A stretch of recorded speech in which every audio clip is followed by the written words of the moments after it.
kedengaran ya? Jelas, dokter. Oke. Oke, jelas. Ya, oke. Kita mulai ya.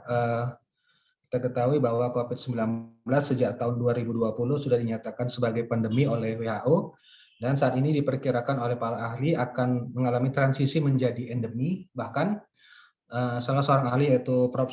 Sarah Gilbert, seorang penemu dari vaksin AstraZeneca, menyatakan bahwa kemungkinan COVID ini akan menjadi seperti flu biasa di tahun-tahun mendatang, dan itu tentu hal yang kita harapkan. Nah, kaitannya dengan penyakit jantung dan pembuluh darah,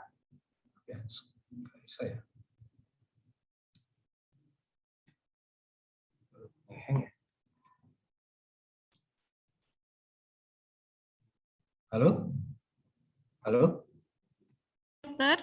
maaf ya, aduh, saya ngehang lagi nih.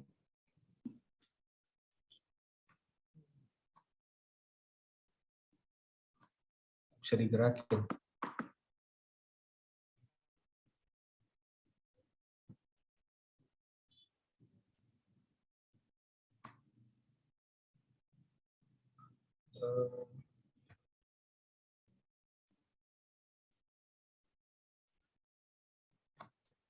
Maaf ya, agak ngehang.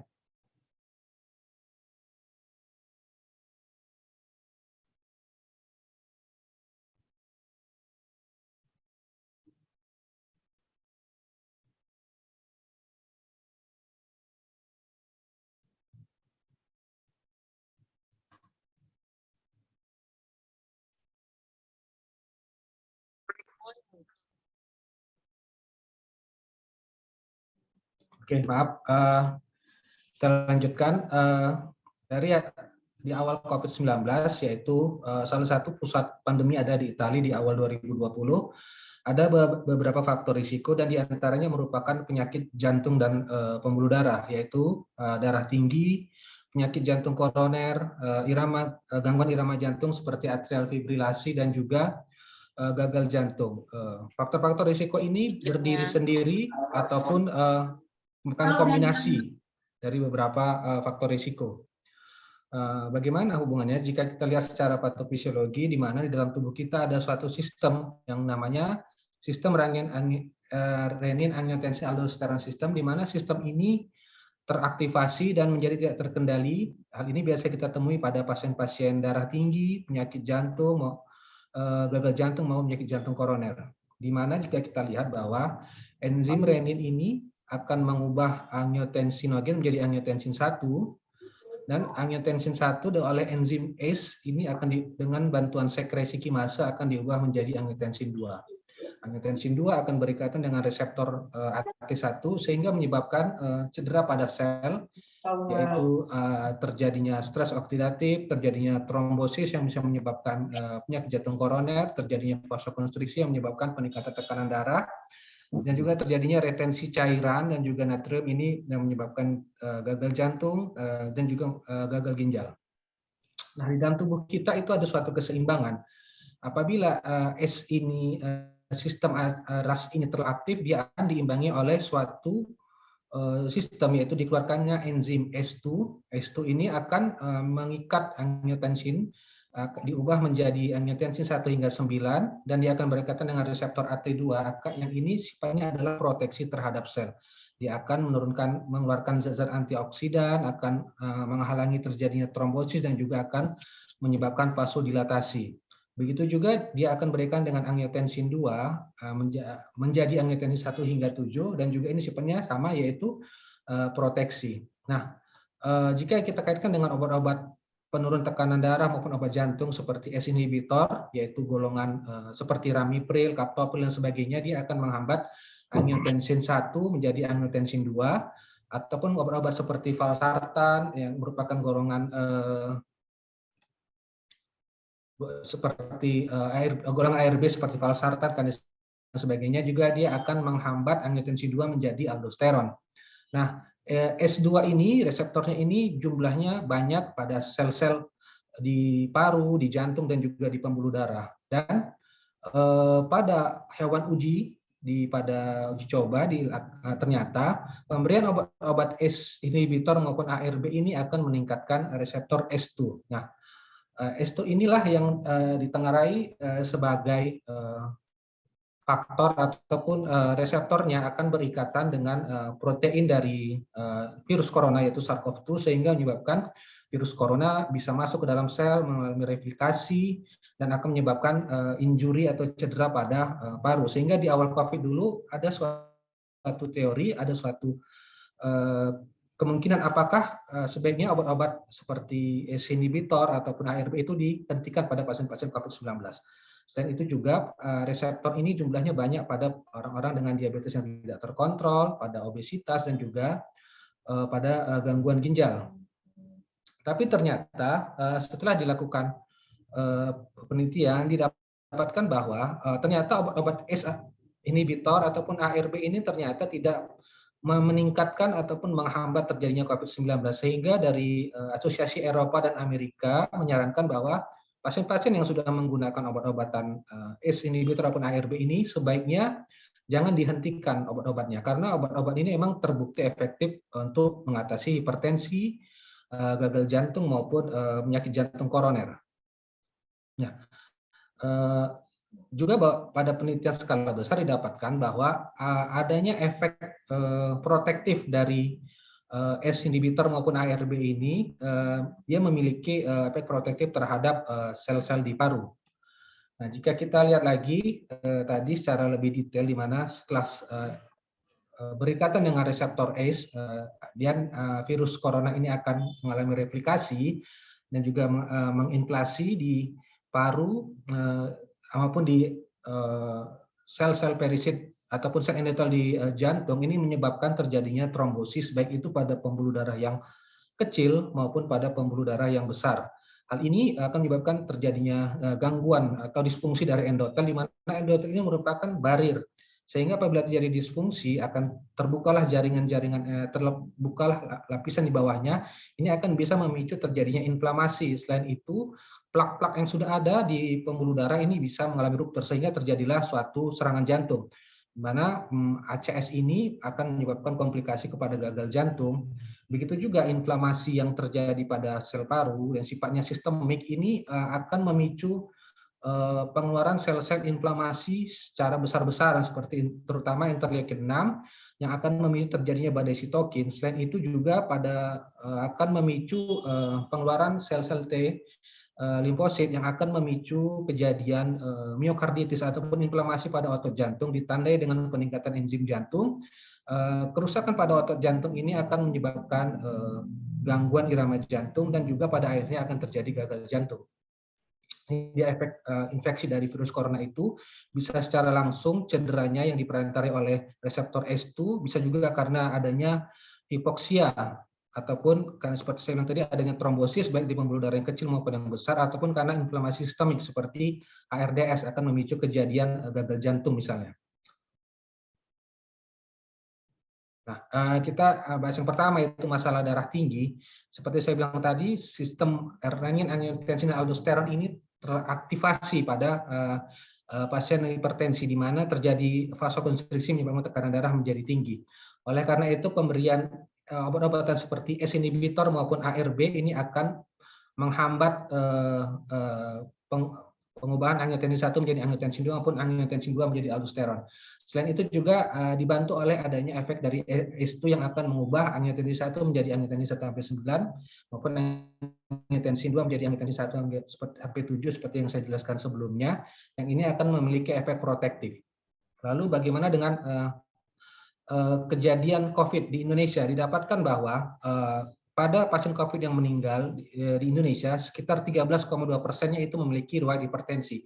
Ini data dari Kemenkes pada Oktober 2020, sehingga Perki mengeluarkan rekomendasi pada pasien-pasien yang dirawat maupun yang isolasi mandiri dengan riwayat hipertensi itu sebaiknya tidak menghentikan obat-obatannya, tidak perlu dihentikan obat-obatan ACE ataupun ARB kecuali pada pasien-pasien rawat inap apabila mengalami hipotensi ataupun gagal ginjal akut sesuai dari advice dari dokter mungkin bisa dihentikan sementara dan perlunya dilakukan monitor karena biasanya pasien hipertensi ini akan memicu terjadinya gagal jantung dan akan bisa memicu terjadinya aritmia.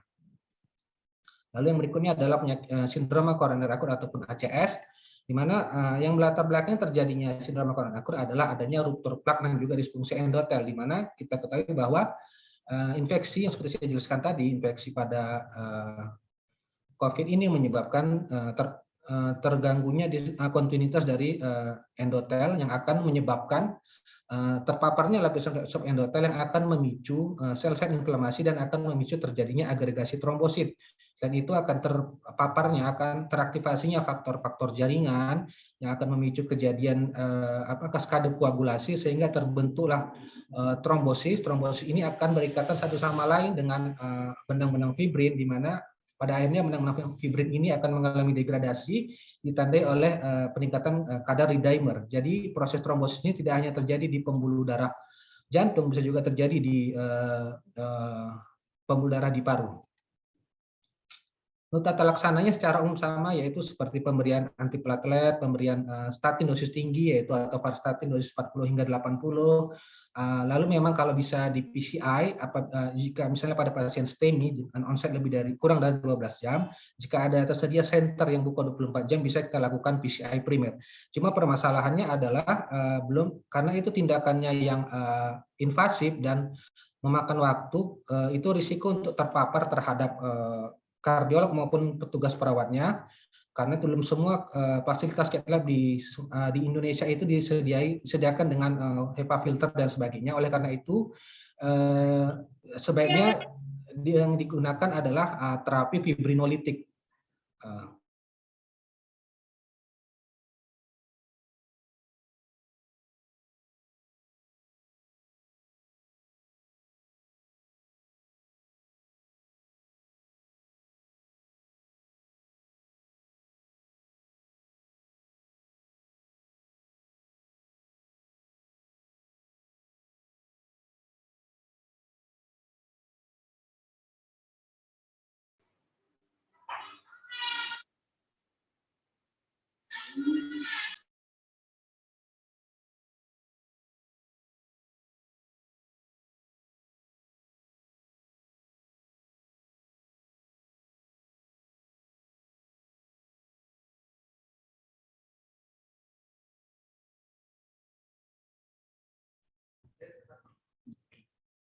Sepertinya Dokter Ahmad terlempar ya.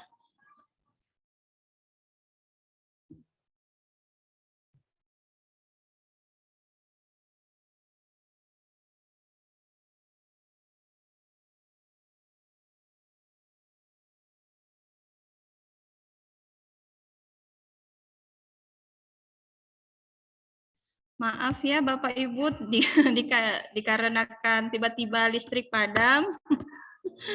Mungkin Dokter Ahmad terlempar nih dari Zoom-nya, dari room-nya. Gitu. Kalau nanti Bapak dan Ibu ada pertanyaan bisa melalui. Halo, maaf. Oke, ya, tadi terputus ya.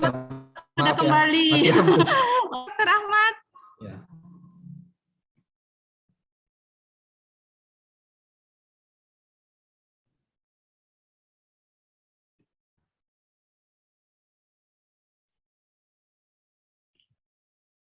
Iya, oke. Sudah kelihatan ya? Oke, kita lihat dulu ya. Sudah kelihatan ya? Materinya belum kelihatan lah, Dokter.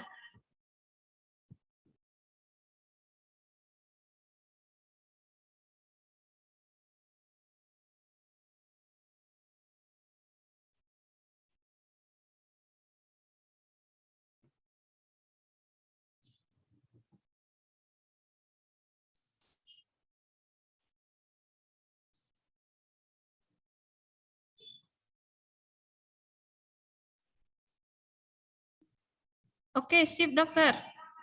Tadi mati lampu.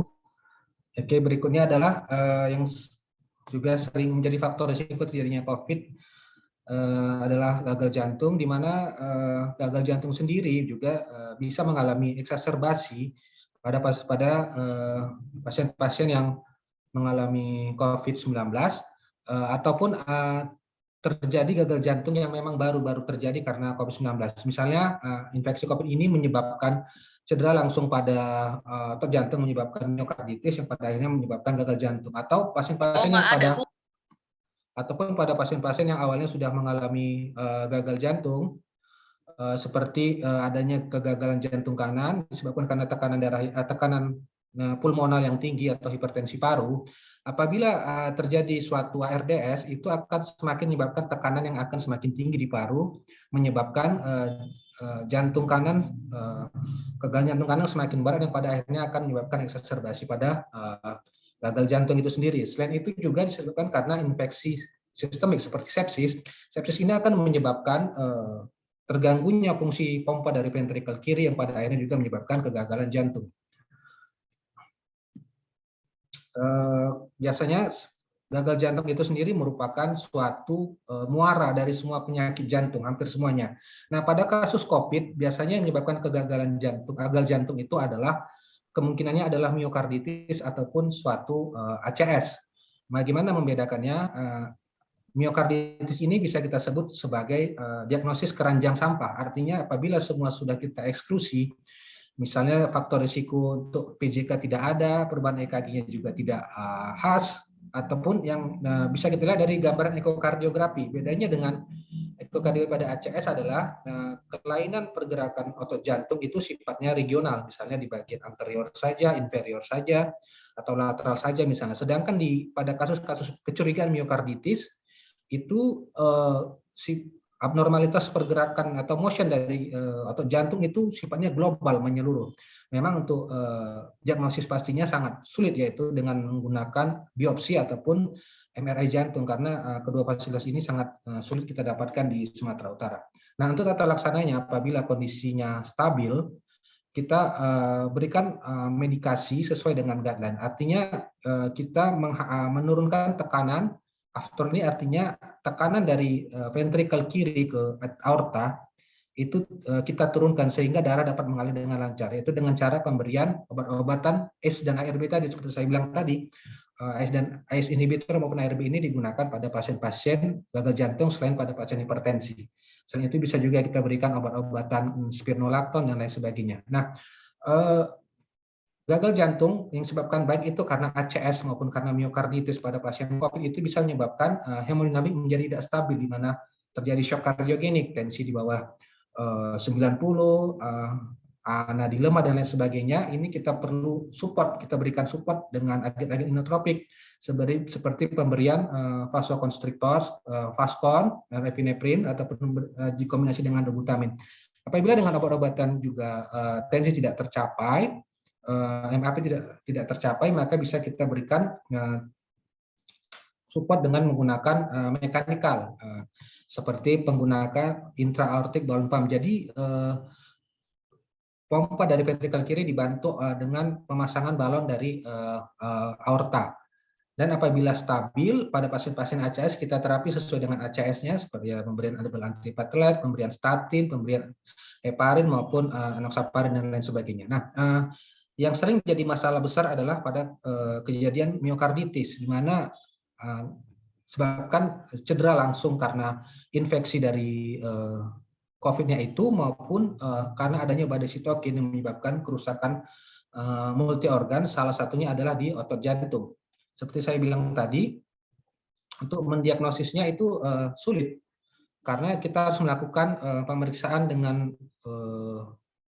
MRI jantung ataupun dengan melakukan biopsi. Sedangkan tindakan biopsi ini sendiri, setahu saya di Sumatera Utara ini baru sekali dilakukan untuk biopsi otot jantung. Jadi kita bisa memperkirakan ini suatu miokarditis apabila semua penyebabnya, misalnya dari nyeri dada dia tidak khas untuk ACS, lalu tidak ada riwayat PJK, dari pemeriksaan ekokardiografik adanya gambaran motion atau pergerakan otot jantung yang terganggu secara keseluruhan, maka ini kita bisa perkirakan bahwa itu suatu miokarditis. Ini beberapa tata laksananya itu. Intinya adalah apabila ini kita duga suatu miokarditis, maka beberapa obat yang harus dihindari, umumnya sama dengan obat yang harus kita hindari pada pasien gagal jantung, yaitu jangan menggunakan obat-obat NSAID seperti ibuprofen seperti natrium diklorat dan sebagainya, karena akan menyebabkan retensi cairan dan akan semakin memperparah cedera pada otot jantung. Selain itu juga obat-obat yang harus dihindari adalah obat-obat yang bisa menurunkan nadi. Jadi pada pasien gagal jantung itu terjadi takikardi merupakan suatu mekanisme kompensasi. Intinya adalah pada pasien-pasien COVID-19 memiliki riwayat penyakit kardiovaskuler, itu sebaiknya obat-obatan jangan diputus. Obat yang rutin minum obat, terutama golongan S dan inhibitor dan juga ARB sebaiknya terus diminum. Gitu juga apabila pasien-pasien dengan risiko aterotrombosis sebaiknya tetap diberikan aspirin maupun clopidogrel. Bagaimana mengenai vaksin? Dari penelitian skala besar di Chili, ternyata vaksin-vaksin yang kita gunakan di Indonesia seperti Sinovac, Pfizer, AstraZeneca itu ternyata sangat efektif, terutama dalam mencegah rawat inap, dalam mencegah dirawat di ruang ICU maupun dalam mencegah kematian. Ketiganya sangat baik, sehingga dikatakan bahwa vaksin yang paling baik itu adalah vaksin yang tersedia saat ini. Jadi jangan tunda-tunda. Jika tersedia vaksin, jika ada kesempatan, segeralah divaksin. Dan beberapa hal menjadi pertanyaan adalah yang sering saya temukan juga di masyarakat, di poliklinik adalah apakah pasien-pasien dengan sakit jantung boleh nggak divaksin? Ternyata pasien-pasien dengan riwayat penyakit jantung dan juga gangguan sirkulasi selain penyakit jantung juga riwayat stroke atau adanya penyumbatan di pembuluh darah perifer itu sebaiknya dilakukan vaksinasi. Lalu juga sering ditanyakan ini bahaya nggak, mempengaruhi nggak terhadap kondisi jantungnya. Selama kondisi jantungnya itu stabil, rutin makan obat dan juga tidak ada riwayat sesak, nyeri dada dan sebagainya, aman untuk divaksin. Mungkin yang sering muncul adalah rasa nyeri ataupun demam. Jadi itu wajar karena kan yang masuk adalah benda asing. Dan juga yang lebih berat itu mungkin gejalanya setelah vaksin kedua karena sudah terbentuk sel memori. Lalu bagaimana pada pasien-pasien yang mengulang obat-obatan, misalnya obat-obat pengencer darah? Selama ini tidak ada masalah. Jadi jika pasien-pasien menggunakan aspirin ataupun clopidogrel, jangan takut untuk terjadi perdarahan setelah vaksinasi. Cukup diberikan penekanan atau selama 2 hingga 3 menit pada bekas lokasi suntikan. Yang perlu jadi perhatian adalah pasien-pasien yang menggunakan SIMAK atau warfarin itu selama kadar INR-nya dalam batas normal, insya Allah aman untuk dilakukan vaksinasi. Yang perlu diperhatikan juga adalah mayoritas vaksin yang kita gunakan di Indonesia adalah mayoritas golongan mRNA, di mana dilaporkan ada sedikit kasus setelah vaksinasi kedua itu terjadi miokarditis. Oleh karena itu, hal-hal yang harus dihindari adalah aktivitas sedang atau berat seperti angkat beban, seperti jogging, bersepeda, ataupun aktivitas yang berat seperti sepak bola dan sebagainya, itu sebaiknya dihindari pada satu minggu setelah vaksinasi yang kedua. Sedangkan aktivitas ringan seperti melakukan aktivitas membersihkan rumah, aktivitas sehari-hari rumah itu masih bisa dilakukan. Nah, ini beberapa rekomendasi dari Perki bahwa vaksinasi aman diberikan pada pasien-pasien dengan kondisi yang stabil dalam 3 bulan terakhir, tidak ada sesak. Dalam artian sesak di sini aktivitas sehari-hari seperti mandi, jalan dan lain sebagainya itu tidak ada keluhan. Dan juga pada pasien-pasien yang sudah mengalami serangan jantung akut dan sudah melakukan PCI ataupun bypass dalam waktu 1 bulan, dan apabila kondisinya stabil dalam waktu 1 bulan itu bisa dilakukan vaksinasi. Ya, terima kasih.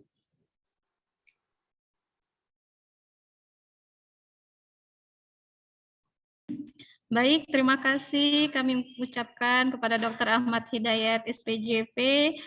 Rekan-rekan sekalian, Bapak dan Ibu, boleh dong kita kasih reaksinya untuk Dr. Ahmad Hidayat. Bisa tepuk tangan, bisa hati, bisa thumb. Oke, kita kasih sama ya, aplaus virtual untuk Dr. Ahmad Hidayat. Nah, sekarang Bapak Ibu, siapa yang mau bertanya bisa melalui kolom chat atau melalui raise hand. Silakan, siapa yang mau bertanya? Sayang sekali nih kalau nggak ada yang bertanya, bagus banget materi yang disampaikan. Oke, Dr. Reni, raise hand ini. Silakan, Dr. Reni. Ya, terima kasih, Kak. Terima kasih sebelumnya untuk Dr. Ahmad Hidayat ya atas pemaparannya. Cukup memberikan informasi yang lumayan ya. Maksudnya bagus dan terkait dengan eh, patofisiologi dari COVID dengan penyakit vaskuler atau jantung vaskuler, saya ingin menanyakan tentang D-dimer. D-dimer kita tahu dia adalah produk atau fragmen degradasi dari fibrin. Nah, itu mekanismenya pada COVID ini bagaimana? Apakah terkait dengan inflamasi yang terjadi pada beberapa organ yang diserang oleh virus ini, misalnya bisa dari ke paru, pneumonia, terus ke GIT juga mungkin, apakah kaitannya dengan itu adanya peradangan di berbagai organ sehingga produk dari peradangan itu menimbulkan benang-benang fibrin, kemudian dia menggumpal terus larut ke dalam darah, atau bagaimana Dok? Minta penjelasan terkait dengan D-dimer ini, kaitannya dengan vaskuler. Terus kemudian yang ingin saya tanyakan lagi, pada pasien yang sudah melewati fase akut, dia sudah sembuh, kenapa justru juga dijumpai bahwa D-dimer ini malah naik, melebihi dari angka normal, lebih dari 500 gitu. Dan kemudian ketika dia diterapi dengan antikoagulan gitu, dia bisa turun, tapi beberapa waktu naik lagi. Apakah itu karena faktor peradangan yang masih naik turun sehingga menyebabkan D-dimernya juga naik turun, atau bagaimana? Kemudian kalau D-dimer ini tinggi atau masih belum normal, apakah dia boleh mengikuti vaksinasi, dan batasnya untuk bisa mengikuti vaksinasi jika pernah D-dimer tinggi atau masih belum normal ini seberapa ya gitu, atau apakah juga dikaitkan dengan misalnya keluhan-keluhan klinis yang mungkin sudah tidak ada tetapi D-dimer tinggi, itu boleh nggak untuk vaksinasi? Terima kasih Dr. Dayat dan Kak Iman. Terima kasih Dr. Reni. Oke, silakan kepada Dr. Ahmad Hidayat untuk menjawab. Banyak ya dokter pertanyaannya. Silakan dokter. Ya. Terima kasih pada Dr. Reni. Di mana kalau kita dari patofisiologi tadi kan, karena adanya endotel ini kan perannya sebagai barrier pembatas antara subendotel dengan komponen darah. Begitu terkelupas lapisan endotelnya ini, dia akan di mana di subendotel juga masih ada juga komponen-komponen yang sifatnya prokoagulan, juga sel-sel inflamasi yang dia selama kondisi normal itu ditekan, yang lebih dominan adalah faktor-faktor yang non-inflamasinya. Nah, begitu dia terpapar, dia akan terpicu, dan juga yang di situ adanya terpicunya faktor jaringan, faktor 7 yang akan memicu jalur ekstrinsik. Jalur ekstrinsik nanti yang akan bersatu dengan jalur intrinsik mengaktifasi faktor 10A. Di sini titik kerja dari obat-obatan seperti Lovenox dan lain sebagainya. Yang itulah yang akan pada akhirnya akan terjadi trombosis yang akan dikawal oleh benang-benang fibrin, yang akhirnya nanti fibrinnya tadi akan lisis ditandai dengan produk D-dimer yang tinggi. Secara umum ini gambarannya bukan hanya pada endotel pembuluh darah, karena kalau hanya pada pembuluh darah, misalnya yang memicu ACS, kita pada guideline ACS memang tidak pernah untuk melakukan pemeriksaan D-dimer. Jadi nggak hanya pada pembuluh darah koroner tentu saya, juga pada pembuluh darah yang besar seperti aorta, itu biasa kita temui misalnya pada diseksi aorta itu D-dimer juga tinggi, di mana pada diseksi aorta mekanisme trombosis merupakan mekanisme pertahanan. Selain itu juga pada kasus-kasus trombosis pada pembuluh darah yang sistemik, jadi tidak mutlak pada koroner saja, jadi pada seluruh lapisan pembuluh darah yang di endotelnya terpapar, terutama ini yang pada makrovaskuler ya. Lalu untuk masalah D-dimernya tinggi, apakah bisa divaksinasi atau tidak? Sejauh ini saya belum baca untuk masalah ini, karena pada untuk jantung, untuk masalah vaksinasi lebih kepada klinisnya dilihat. Misalnya dari dia dengan CHF, awalnya dari CHF kelas 4, berarti kan tidak boleh dilakukan vaksinasi karena tidak stabil. Tapi begitu sesak berkurang, sudah meningkat kelasnya dari perbaikan kelas dari CHF fungsional kelas 1 ke kelas 2 ataupun kelas 2 ataupun kelas 3, itu yang boleh kita vaksinasi tanpa melihat kadar D-dimernya. Jadi lebih kepada klinisnya kalau untuk masalah vaksinasi khususnya untuk masalah jantung. Lalu untuk D-dimer kenapa naik turun, itu saya juga kurang tahu. Coba kalau jika saya jika saya kaitkan dengan masalah di myokarditis, di mana yang sering terjadi pada pasien COVID salah satunya adalah myokarditis, meskipun kita tidak bisa menegakkannya karena tidak ada biopsi ataupun MRI jantung. Sering pada kasus-kasus myokarditis itu bisa reversible, tapi juga akan bisa berlangsung terus apabila faktor kejadian atau inflamasi di dalamnya itu masih terus berlangsung, dan pada akhirnya jika terus-terusan berlangsung akan menyebabkan miopati yang menyebabkan kerusakan jantung yang sifatnya irreversible. Apakah proses peradangan ini juga bisa terlihat dari kadar D-dimer yang meningkat? Kita sebenarnya pada kalau kasus jantung jarang dipakai sih dok untuk D-dimer ini. Cuma karena ini hubungan dengan COVID kita lakukan pemeriksaan D-dimer. Tapi kalau yang untuk kenapa bisa meningkat lagi, apakah terjadi peradangan lagi di dalam, saya juga belum baca, jujur belum baca ini masalah D-dimernya ini. Oke dokter, ini ada pertanyaan lagi dari dokter Reni. Tidak ada keluhan klinis, tetapi D-dimer masih belum stabil. Berarti boleh divaksin ya dok? Dari guideline yang saya baca di ESC ataupun dari RK yang menyadur dari ESC, mayoritas dari ESC, itu tidak ada masalah. Maksudnya tidak ada disangkutkan dengan masalah D-dimer, lebih kepada klinisnya. Kondisi stabil, tidak ada nyeri, tidak ada sesak.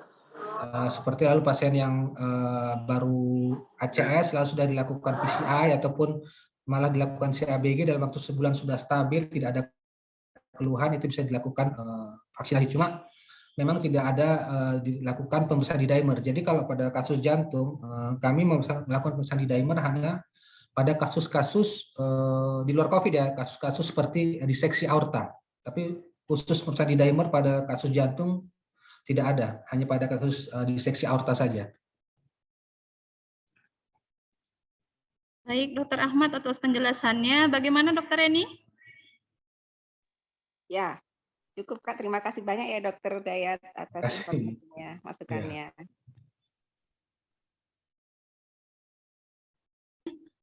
Baiklah Bapak dan Ibu, kira-kira ada lagi yang mau bertanya? Silakan raise hand atau bisa ketik di room chat-nya. Tidak ada? Kalau tidak ada, mari kita berikan virtual applause untuk Dr. Ahmad Hidayat, bisa melalui reaksinya. Oke. Terima kasih kami ucapkan kepada Dr. Ahmad Hidayat atas materi yang sangat bermanfaat. Baiklah, akan kita masuki sesi selanjutnya, yaitu dengan narasumber Dr. Hasmidar Indriani, MCAT, SPA. Nah, Dr. Hasmidar ini lahirnya di Sibolga, tanggal 1 September 1985. Dr. Hasmidar menamatkan dokter umum, pendidikan dokter umumnya di Fakultas Kedokteran Universitas Sumatera Utara, kemudian melanjutkan pendidikan dokter spesialis juga di Fakultas Kedokteran Universitas Sumatera Utara. Selain di Rumah Sakit Kumpulan Pani, Dr. Hasmidar juga bekerja di Rumah Sakit Sri Pamela dan membuka prakteknya sendiri di BP7. Oke, kepada Dr. Hasmidar kami persilakan untuk menyampaikan materinya.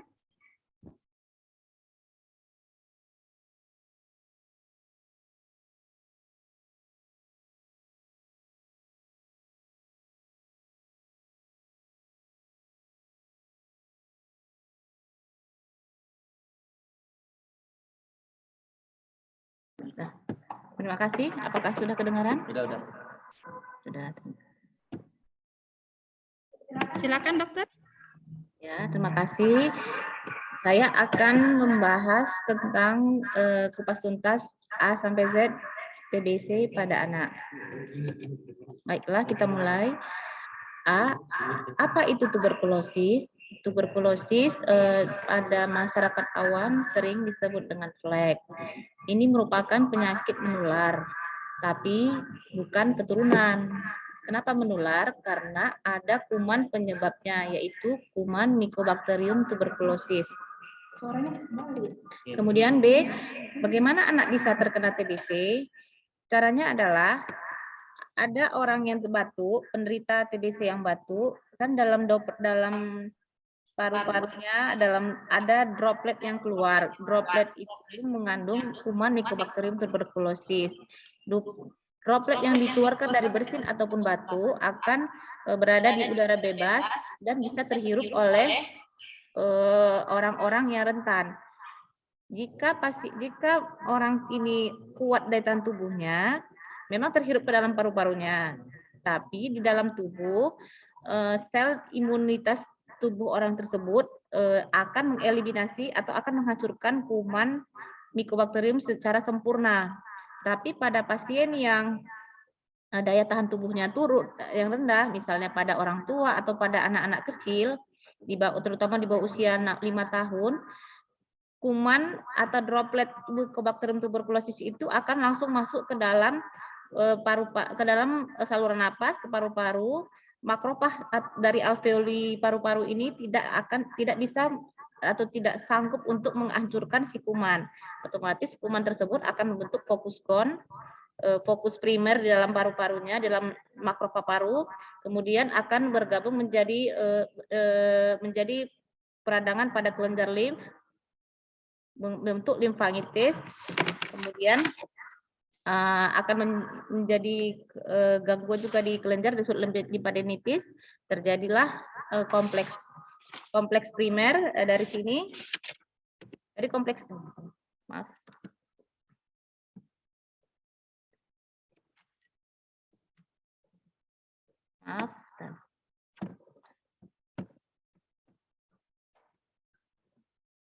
Dari kompleks primer akan menyebar ke aliran limpa, ke aliran hematologi yang dapat menyebabkan penyakit TBC itu sendiri. Kemudian C, bagaimana cara penularan TB? Seperti yang saya jelaskan tadi, melalui percikan air liur masuk ke dalam saluran napas, terutama ke dalam alveoli dari makrofag dari alveoli. Jika daya tahan tubuh jika daya tahan tubuh si manusia tersebut kuat, maka kuman dapat dihancurkan sempurna. Jika tidak kuat daya tahan tubuh, maka akan mengendap di saluran alveoli si pasien. TBC ini 3/4-nya itu terutama mengenai paru-paru. Kemudian, Dok, apakah kuman yang masuk ke dalam tubuh itu selalu menyebabkan sakit TBC? Jawabannya tidak selalu. Jadi pada anak itu ada tiga klasifikasi penderita, yaitu yang pertama adalah kontak erat TBC, yaitu anak-anak yang kontak dengan penderita TBC, misalnya orang tuanya TBC atau ada satu rumah yang TBC. Kemudian berikutnya adalah TBC laten, artinya adalah memang pasien ini mengalami infeksi TBC, tetapi tidak menimbulkan penyakit karena daya tahan tubuh kuat, sehingga makrofag atau sel seluler dalam tubuh si penderita bisa menghancurkan kuman TBC, tapi sehingga tidak menyebabkan sakit yang berat. Yang ketiga adalah pasien yang terinfeksi TBC dan mengalami gejala atau keluhan sakit TBC.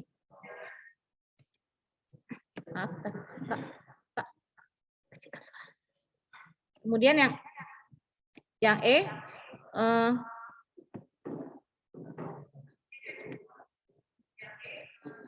apakah TBC ekstra paru itu bisa mengenai bagian tubuh selain paru? Ya, bisa. Contohnya adalah TBC ekstra paru adalah otak. Ini disebut dengan TBC meningitis TBC atau TBC yang mengenai selaput meninges otak. Ini merupakan gejala TBC yang paling parah karena gejalanya ini rata-rata berat, misalnya penurunan kesadaran, demam tinggi berkepanjangan, kemudian ada kejang. Kemudian ekstra paru TBC ekstra paru yang lain adalah contohnya di kulit, tulang, testis, jantung, usus, ginjal, hati, dan lain sebagainya. Kemudian faktor apa saja yang meningkatkan resiko sakit TBC pada anak? Pertama adalah usia.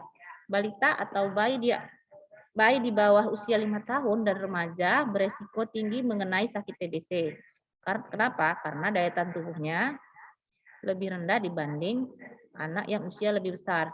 Kemudian yang kedua tergantung pada kekebalan tubuh atau pasien yang imunokompromis itu akan berisiko untuk meningkatkan risiko sakit TBC. Contohnya adalah pasien dengan gizi buruk, pasien DM, penyakit keganasan, konsumsi obat steroid jangka panjang, contohnya pada pasien nefritik lupus atau sindroma nefrotik, pasien HIV dan lainnya. Yang ketiga adalah pasien yang kontak erat atau anak yang kontak erat dengan pasien TBC paru yang infeksius. Gejala TBC pada anak apa saja ya?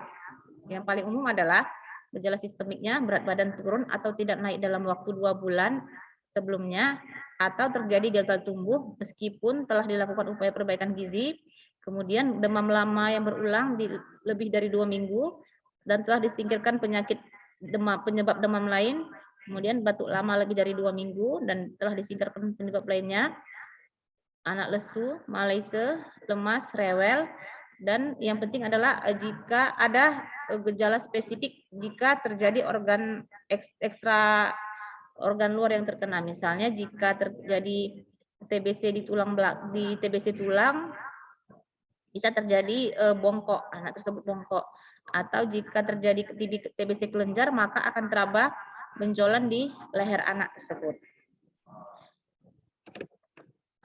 Harus bagaimana ya kalau anak bergejala TBC? Segera bawa ke dokter. Bisa di praktek pribadi, rumah sakit, klinik, ataupun puskesmas. Dokterlah yang akan menentukan apakah anak ini sakit atau tidak. Kemudian, investigasi atau pemeriksaan apa saja yang dilakukan oleh dokter? Banyak investigasinya. Salah satunya bisa dari mantuk tes, IGRA. IGRA ini adalah immunoglobulin releasing assay yang melihat imunoglobulin dari kuman Mycobacterium tuberculosis, kemudian ronsen paru, dan pemeriksaan dahak dengan GenExpert. Pemeriksaan dahak bisa dilakukan dengan metode yang canggih, misalnya GenExpert, ataupun dengan pemeriksaan kultur dahak, periksa dahak di mikrobiologi. Jika sakit TBC, bisakah disembuhkan? TBC bisa disembuhkan dengan minum obat secara teratur dan tuntas. Lama pengobatan adalah pada TBC yang ringan, misalnya TBC paru, TBC testis, kulit, itu membutuhkan hanya sekitar 6 bulan. Jika TBC ekstra paru yang berat, misalnya di TBC otak, tulang, membutuhkan waktu 12 bulan dan biasanya ditambah dengan golongan obat steroid. Kemudian, kalau obat tidak diminum secara teratur atau putus berobat, apa akibatnya? Pertama, penyakit bisa bertambah parah. Yang awalnya hanya di TBC paru, bisa menjadi TBC miliar. Kemudian, yang kedua adalah bisa menyebabkan kuman TBC ini kebal obat. Misalnya jadi TBC resisten atau multi-drug resisten. Meskipun pada anak, TBC resisten itu jarang dibanding pada pasien dewasa. Yang ketiga adalah perlu obat lebih lama lagi dan lebih sulit pengobatannya. Misalnya awalnya 6 bulan sudah selesai, karena putus obat terpaksa diulang lagi dari awal. Jadi membutuhkan waktu yang lebih lama. Kemudian, mengapa anak saya sudah diberi vaksin PCG tapi tetap sakit TBC ya? Jadi vaksin TBC itu untuk mencegah sakit TBC, terutama TBC yang berat. Ini hampir sama prinsip vaksin itu adalah tidak untuk mencegah terjadi kuman, terjadi penyakit, tapi mencegah supaya jika terpapar penyakit, terkena penyakit hanya yang ringan. Sama seperti vaksin COVID, memang tidak mencegah 100% untuk terinfeksi penyakit COVID, tapi jika terkena kuman virus COVID misalnya, tidak akan menjadi COVID yang berat. Seperti itulah prinsip vaksin. Kemudian banyak juga faktor yang mempengaruhi keberhasilan vaksinasi. Obat pencegahan TBC. Dok, anak saya sehat. Kenapa harus minum obat pencegah TBC ya? Nah, jawabannya adalah anak, terutama balita di bawah 5 tahun, yang kontak erat dengan pasien TBC paru berisiko tinggi untuk terinfeksi dan sakit TBC yang berat, yang bisa menimbulkan kematian. Obat pencegahan ini dapat menghindarkan anak Anda dari kondisi tersebut. Nah, kemudian pertanyaan berikutnya, pengasuh anak saya dinyatakan sakit TBC oleh dokter. Apa yang harus dilakukan? Segera bawa anak Anda ke dokter. Anak yang kontak erat dengan pasien TBC paru dewasa harus diperiksakan ke dokter untuk memastikan ada atau tidak sakit TBC pada anak tersebut. Jika sakit TBC, segera diberi obat TBC. Jika tidak sakit TBC dan usia di bawah 5 tahun dengan kondisi komorbid, perlu diberi obat pencegahan. Ini adalah contoh kasus langsung yang saya dapat dari Dr. Satyawan SPA di pasien luar. Jadi ini namanya Kiara, nama samaran, usia 14 bulan, berarti 1 tahun 2 bulan, ibunya menderita sakit TBC, tidak berobat, tapi dan anaknya juga tidak mendapatkan obat pencegahan. Datang ke rumah sakit dengan keadaan demam dan sesak napas berat, dan ini termasuk parah karena sudah dipasang intubasi ventilator untuk alat bantu nafasnya. Dari hasil ronsen paru bisa lihat ini ada bercak di mana-mana, TB miliar. Inilah yang menggambarkan bahwa pasien anak di bawah umur 5 tahun atau pasien yang daya tahan tubuhnya rendah butuh obat pencegahan TBC. Jika sudah menjadi sakit, maka obat TBC yang diberi. Nah, kemudian R, regimen untuk pencegahan TBC apakah sama dengan obat TBC? Ada 3 macam obat pencegahan saat ini, yaitu 1 obat INH, isoniazid, diminum setiap hari selama 6 bulan. 2 obat INH rifampicin diminum setiap hari selama 3 bulan. Ini sebenarnya beberapa pustaka ada berbeda, ada yang 3 bulan, ada yang 6 bulan rifampicin INH, tapi di tergantung literatur misalnya. Kemudian ada 2 obat INH dan rifampicin dan rifapentin diminum seminggu sekali selama 3 bulan, tapi rifapentin saat ini belum sering digunakan di Indonesia. Kemudian seberapa efektifnya obat pencegahan TBC? Obat pencegahan TBC yang diminum secara teratur dan tuntas dapat memberikan perlindungan 60 sampai 80%. Anak terhindar dari sakit TBC. Kemudian TBC pada anak apakah menular? Jawabannya adalah anak dengan sakit TBC ringan tidak menular, apalagi anak ini TBC itu Udah ada pertanyaannya. Populer, artinya kuman TBC yang ada dalam paru-parunya itu hanya sedikit dibanding pasien dewasa. Ada juga anak yang bisa menularkan TBC. Contohnya adalah anak dengan sakit TBC paru berat. Ini kuman di dalam paru-paru, dalam alveolus parunya sudah banyak dengan BTA positif, BTH positif, dan gambaran ronsen dada yang ada kelainan luas, biasanya remaja. Ini bisa menularkan sakit TBC ke anak yang lainnya. Kemudian, urin anak saya berwarna kemerahan, dok, setelah minum obat TBC. Apakah normal? Salah satu obat TBC, namanya rifampicin, memang dapat menyebabkan warna cairan tubuh, misalnya urin atau keringat, berwarna orange kemerahan. Dan ini adalah normal. Harus diwaspadai jika urin anak berwarna seperti air teh, atau matanya berwarna kuning, artinya anak tersebut telah terjadi gangguan pada hatinya, pada fungsi hati. Ini harus segera dibawa ke dokter karena telah terjadi gangguan hati. Kemudian, virus corona dan TBC apakah ada hubungannya? Secara langsung tidak ada hubungan. Tetapi dengan adanya pandemi COVID-19, orang tua menjadi takut membawa anaknya ke dokter atau rumah sakit. Ini akan berdampak buruk pada anak yang sedang diobati TBC. Karena orang tua takut berobat, takut dibilang sakit COVID, maka obat putus. Kemudian anak dengan gejala TBC ini karena COVID takut dibawa ke rumah sakit atau ke puskesmas layanan kesehatan, terlambat diobati. Dan juga yang kita khawatirkan, bayi tidak diberi vaksin BCG karena takut sakit. Kemudian waktu yang baik untuk berobat ke TBC saat pandemi adalah setiap waktu Segera ke dokter jika ada gejala TBC pada anak atau anak kontak dengan pasien TBC paru dewasa dengan mematuhi 3M. X-ray pada akhir pengobatan apakah perlu dilakukan? Bisa ya, bisa tidak, tergantung kondisi pasien dan dokter yang akan menentukan bagaimana selanjutnya. Zero TBC. Tahun 2030 ditargetkan untuk eliminasi TBC di Indonesia. Pastikan anak Indonesia mendapatkan pengobatan dan pencegahan TBC yang benar. Sekian dan terima kasih. Baiklah, terima kasih kepada Dr. Hasmidar atas paparan materinya. Kepada Bapak Ibu, kira-kira ada yang ingin bertanya kepada Dr. Hasmidar, bisa melalui kolom chat ataupun raise hand. Silakan. Ada kira-kira yang ingin bertanya?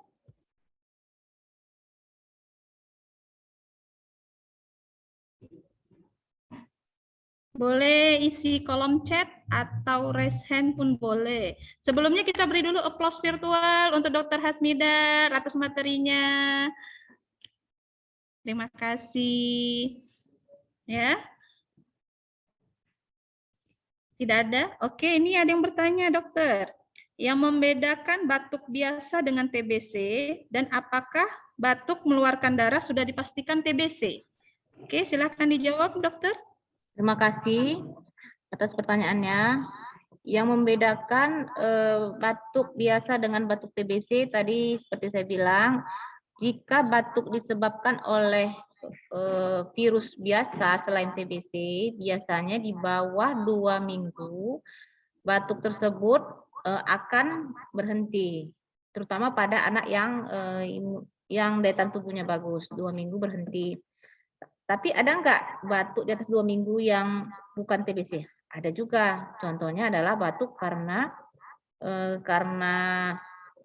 batuk di atas 2 minggu, misalnya pada pasien asma atau pada pasien alergi. Kemudian dilihat juga pola batuknya bagaimana, apakah terus-menerus atau tergantung cuaca, tergantung suhu, tergantung lingkungan. Misalnya jika batuknya memang lebih dari 2 minggu, tapi kumatnya jika terpapar dengan debu, terpapar dengan makanan yang mengandung alergen, nah itu penyebabnya asma. Biasanya dokter anak itu akan mengobservasi ini penyakitnya ini, penyebab batuknya apa? Apakah kuman biasa, apakah virus atau TBC? Jika lebih dari 2 minggu tidak sembuh batuknya, bisa dipikirkan penyakit lain. Jadi sebelum 2 minggu itu bisa dokter memberikan obat suportif yang biasa, misalnya obat antibiotik, obat asma ataupun obat alergi. Jika tidak sembuh juga bisa dipikirkan penyakit lain, contohnya TBC ini. Kemudian apakah batuk berdarah pasti TBC? Belum tentu. Dilihat bagaimana darahnya, apakah darahnya darah segar. Contoh darah segar, apakah darahnya bercampur dahak atau bagaimana. Jika darahnya darah segar, perhatikan dulu apakah pernah ada trauma sebelumnya, ataukah ada telan duri atau bagaimana. Jadi harus dipantau dulu. Misalnya dokter yang akan memantau ini termasuk penyebab batuk darahnya bagaimana. Itu dari saya. Terima kasih, dokter. Silakan, Bang Karimullah. Kira-kira ada lagi yang ingin bertanyakan? Boleh langsung ditanyakan kepada dokter kita. Oke, sip. Ini dokter ada pertanyaan satu lagi nih. Apakah anak yang terkena TBC bisa kambuh lagi setelah dewasa? Silakan, dokter. Nah, terima kasih. Apakah anak yang terkena TBC bisa kambuh lagi setelah dewasa? Bisa. Pada anak-anak disebut dengan TBC primer. TBC primer itu tadi kan sudah saya jelaskan, jadi droplet paru atau kuman Mycobacterium akan masuk ke alveoli, ke makrofag dari si alveoli. Jika daya tahan tubuh anak cukup kuat, seharusnya seharusnya kuman TBC ini dimatikan sempurna, dieliminasi, dibunuh sempurna, dibunuh semuanya. Jadi tidak ada lagi sisa kuman TBC yang tinggal dalam paru-paru. Tetapi pada daya tahan tubuh anak yang tidak terlalu sempurna, tidak terlalu bagus, kuman TBC ini akan dorman dalam tubuh, akan menetap di dalam makrofag, alveol dari makrofag, akan membentuk kompleks primer. Memang kuman ini tidak menyebabkan penyakit, maksudnya tidak ada batuk, ada gejala. Tapi jika dites dengan mantuk atau tuberkulin, bisa menyebabkan hasilnya positif. Kenapa? Karena telah terbentuk imunitas seluler di badannya. Jika pada saat besar nanti daya tahan tubuh turun, paparan kuman banyak, bisa lagi kambuh sakitnya. Gitu. Makanya pada anak ada yang dibilang dengan pengobatan infeksi TB laten itu, terutama pada di atas 5 tahun, karena kemungkinan kambuh besar. Gitu. Terima kasih, dokter. Bagaimana yang bertanya tadi siapa ya? Kak M tebing tinggi. Aduh. Apakah sudah menjawab pertanyaannya? Saya kira sudah ya. Ada lagi yang bertanya Bapak Ibu?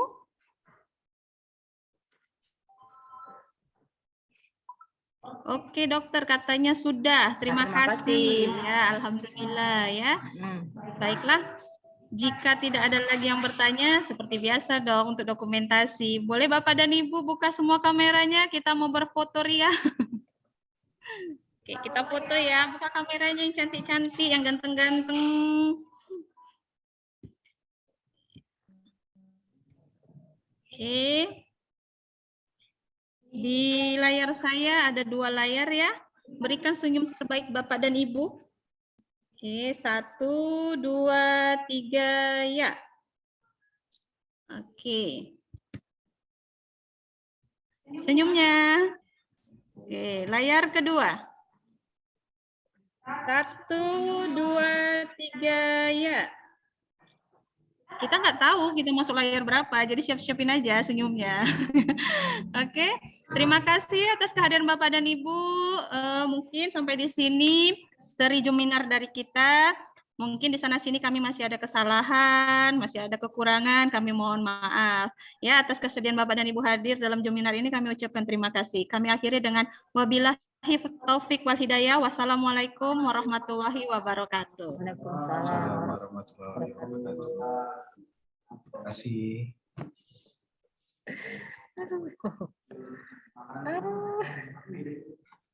Terima kasih Bang Kiki, terima kasih Kak Emma. Salam. Izin live ya. Ya Allah.